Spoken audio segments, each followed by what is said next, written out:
porcentaje que ya habíamos mencionado anteriormente, lo que les corresponde repartirlo se hace de la siguiente manera. El primer 50% ya de ese valor que nosotros hemos obtenido, se divide el 50% de las utilidades que se obtengan de acuerdo al porcentaje que le corresponda entre la suma de los días efectivamente trabajados por todos los trabajadores de la empresa en ese año.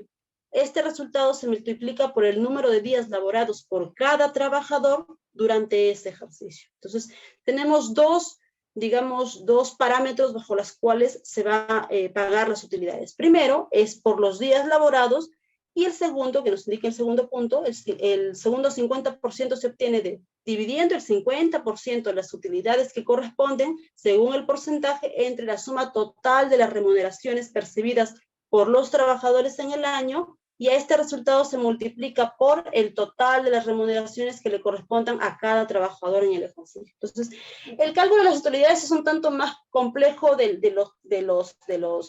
bueno, no difíciles, son tanto, demanda un poco más de pasos respecto de los demás beneficios, porque toma parámetros generales, es decir, me genera una bolsa que es el 5%, 10% o el 8%, de acuerdo al porcentaje que le corresponde a cada empresa por el tipo del giro, y esa bolsa es la que yo la voy a distribuir entre todos los trabajadores. ¿Y cómo lo distribuyo? La norma me dice 50% por los días y 50% por las remuneraciones. Entonces, y ese 50% por los días yo tengo que hallar un factor, es decir, ¿cuántos días han trabajado todos los colaboradores durante todo el año? Si sea trabajadores activos, trabajadores cesados, pero ¿cuánto ha sido mi bolsa de días durante todo el año? Y para esa bolsa de días, yo hallo mi factor diario. Y este factor diario lo multiplico por la cantidad de días que ha laborado el trabajador en específico. Si yo he elaborado todos los días del año, si yo he elaborado la mitad de días, si yo he elaborado solamente un mes, se multiplica y ahí me va a dar el porcentaje ya respecto de los días. Y respecto de las remuneraciones, lo mismo. Sumo todas las remuneraciones que han tenido los trabajadores durante todo el año, activos y cesados, absolutamente todo. Y teniendo ya esa bolsa, divido para el otro 50% y ello mi factor por sol de remuneración. Y ese factor por sol de remuneración lo multiplico por las remuneraciones que ha percibido mi trabajador específico y me va a dar el importe por remuneración de utilidades. Entonces, no es básicamente por trabajador el cálculo, es de todos los trabajadores en algún ejercicio económico. Sé que es un tanto complejo. ¿Tenemos alguna duda en esa parte? Sí, me gustaría escucharlos. Doctora, mire, bueno, esto de repente está un poco al margen de los conceptos que se emiten como normas en cuanto a utilidades, por ejemplo. Mire, se supone, doctora, que el trabajador, empezando por el empresario, por ejemplo, que tiene un monto de dinero, por decir 2 millones de soles, lo tiene líquido, pero en realidad no sabe qué hacer con sus 2 millones, pero necesariamente tiene que invertir para producir, ¿no? Entonces, pero para producir e invertir necesita de gente profesional, de gente experimentada, de gente que van a constituir todos los grados de la empresa como empleados o trabajadores. Exacto, necesita su estructura.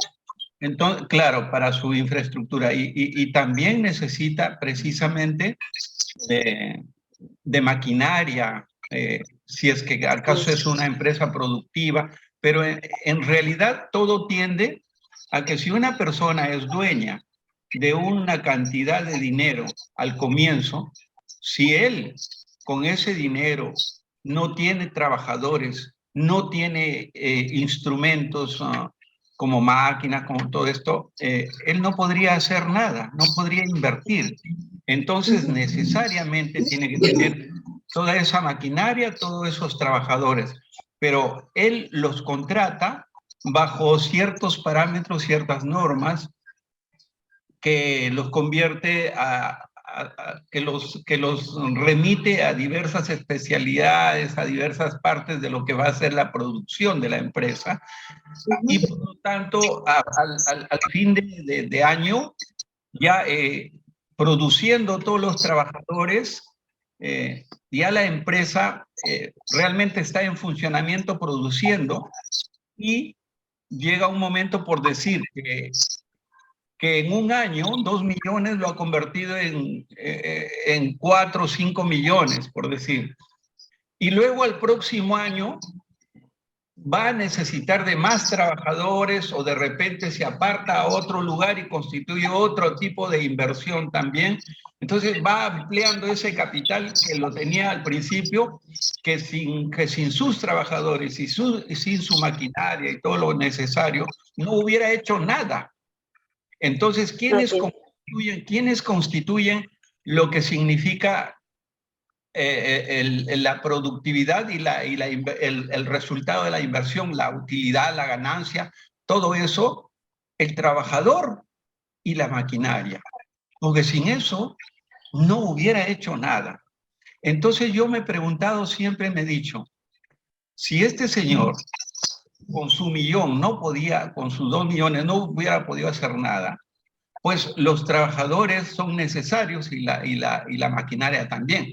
Significa que si se acoplan necesariamente, ellos ya no serían trabajadores, ni la maquinaria sería maquinaria instrumental, sino que sería todo un bloque de productividad, incluyendo la cantidad que el empresario ha aportado al principio. Y por lo tanto, cuando nosotros estamos normando a través de las reglas, valga la redundancia, la normatividad laboral, en realidad son ciertas formas que adopta el sistema para siempre proteger a aquel que tiene esa cantidad que ha puesto en funcionamiento para la inversión. Y sin embargo, el trabajador sigue siendo un trabajador, la maquinaria está produciendo, bien, en el caso de la maquinaria, pero si el trabajador se da cuenta que sin él no habría productividad, ni siquiera la maquinaria estaría obsoleta, de repente oxidándose, necesariamente el trabajador es vital en una empresa, y por lo tanto considero que no se le debe considerar, valga la redundancia nuevamente, como trabajador, sino más bien como un casi dueño de la empresa, un constituyente necesario, un constituyente vital, fundamental para esa productividad, y por lo tanto se le llama trabajador, bueno, normal, ¿no? Porque la misma Biblia lo dice, el trabajador es producir con el sudor de tu frente, pero necesariamente, si no fuera esa cantidad de trabajadores que ahora ya está produciendo, instalando otra empresa, produciendo 5 millones, 10 millones, y a los años, ya este señor que aportó los 2 millones se ha convertido pues en un multimillonario, y los trabajadores siguen siendo trabajadores con su sueldito. Y por ahí es que el sistema inventa esta noción, este concepto de utilidades, de gratificaciones, de una serie de beneficios que en realidad no serían beneficios si nos ponemos a pensar bien la realidad. Si no hay trabajadores, no hay productividad. Entonces los trabajadores no deben llamarse... bueno, trabajadores sí, pero a la misma vez asociados, como casi dueños de la empresa, que se van constituyendo con el tiempo y van revitalizando, porque entonces las utilidades, como se fija, como he visto, están imponiendo, por ejemplo, al sector pesquero el 10%, al sector minero el 10%. Eso no es posible, ¿no? Sin embargo, nadie se ha dado cuenta de eso. En realidad, el trabajador debe terminar siendo parte de la empresa, accionista y constantemente, y no debe liquidarse con compensación por tiempo de servicio, sino más bien seguir siendo partícipe de las acciones, de las utilidades en el tiempo, y luego pues asimilar a otras personas que van haciendo lo mismo, pero va creciendo esa empresa, y el trabajador sigue siendo en el tiempo limitado con su CTS, limitado con su con sus otros beneficios que, como dijo usted, es como un ahorro para al fin cuando ya lo liquidan. Y eso no es posible. No, considero yo que no es posible. Si uno se diera cuenta, realmente uno, si no fuera por uno, no habrían empresas. Y si fuera el millonario solo, tampoco podría producir absolutamente nada con su dinero y no valdría nada. Entonces, necesariamente ahí hay una realidad que no se ha enfocado como corresponde, ¿no? Eso es lo que yo digo, ¿no? Eso es lo que me he dado cuenta. Bueno, gracias, doctora, es un parecer, gracias. Perfecto, Wilder. Muy importante el punto de vista de nuestro compañero porque nos hace ver la naturaleza o digamos el espíritu de las normas que han creado estos beneficios sociales. Entonces buscan siempre, al estar el trabajador en una situación o ser una de las partes más débiles en la relación laboral, más débiles precisamente porque obviamente, quien tiene el capital, quien tiene los recursos, quien contrata es el empleador. Entonces, en esta figura de contrato, en donde de esta relación contractual que existe, el trabajador es la parte más vulnerable, más débil. En la medida de eso, siempre las normas están buscando equiparar o igualar las condiciones en las cuales se lleva a cabo esta relación contractual, que sigue siendo relación contractual a la larga, ¿no? Al margen de su naturaleza laboral que tenga. Entonces, todas las normas siempre están buscando equipararlas